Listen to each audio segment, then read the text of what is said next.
When my wife told me she wanted to open our marriage, I thought I'd misheard.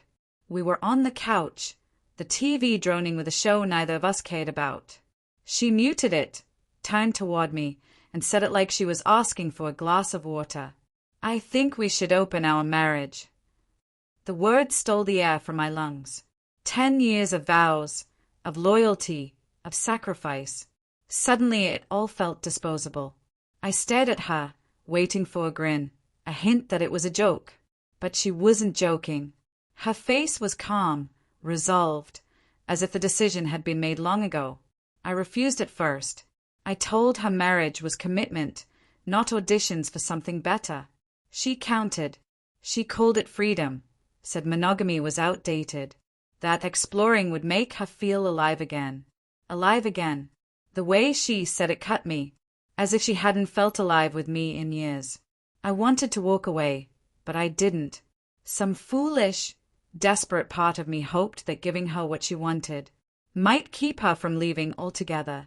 So I agreed. Against my gut, against my values, I agreed.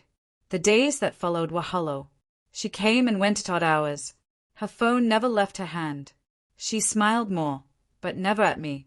And each time I caught that smile, my chest clenched like a fist. I tried to numb it with late nights at work, long runs, sleepless hours on the couch. But the truth burned through. I wasn't her choice anymore. I was her safety net. And then everything shifted, because of Claire, her best friend, the one who'd been there since before the wedding. Birthdays, holidays, every milestone, always by my wife's side. She knew our history, knew our ups and downs. And apparently, she knew about the open marriage before I did. One evening my wife left again, kissing me on the cheek without a second thought. I sat on the porch steps, trying to convince myself I still mattered. That's when Claire's car pulled up. She got out, studied my face, and asked softly, "You don't look okay." I forced a weak smile. "Would you, if the person you loved asked for freedom from you?" Her eyes darkened. "She's not chasing freedom. She's chasing chaos." Something in her voice cracked the dam inside me. I admitted how humiliated I felt, how lost, how empty. Claire didn't judge. She didn't offer empty cliches. She just sat with me in silence, her presence saying, "You don't have to carry this alone." When she stood to leave, she paused. "Don't drown because she's careless. You deserve someone who sees you." Those words echoed in me for days. Soon she came back, with takeout and a quiet determination. "You shouldn't be eating cereal for dinner every night," she teased. We sat at the kitchen table, slurping noodles from plastic cartons. For the first time in weeks, I laughed. After that, she kept showing up, sometimes to check in, sometimes to pull me out of my own head. Walks, music in her car, conversations about anything but my wife. Bit by bit, I began to feel human again.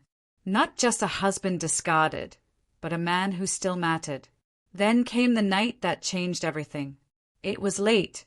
My wife had gone out again, chasing her version of freedom.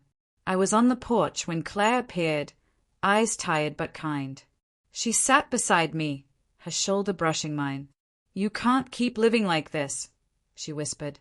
"I don't know how else to," I confessed. "Yes, you do," she said. "You just need someone to remind you."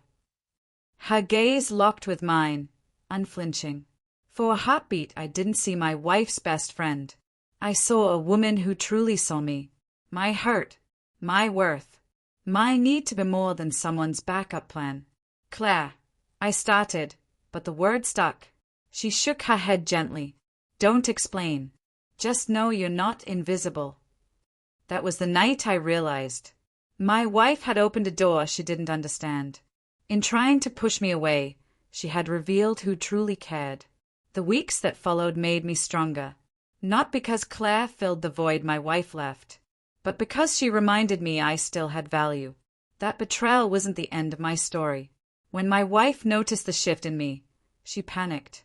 She accused me of changing, as if she hadn't been the one to strike the match. And when she saw Claire and I together, just talking, laughing, living, her face twisted with rage. "You can't," she hissed. "She's my best friend." I met her glare with a calm I didn't know I had. "You wanted freedom," I said.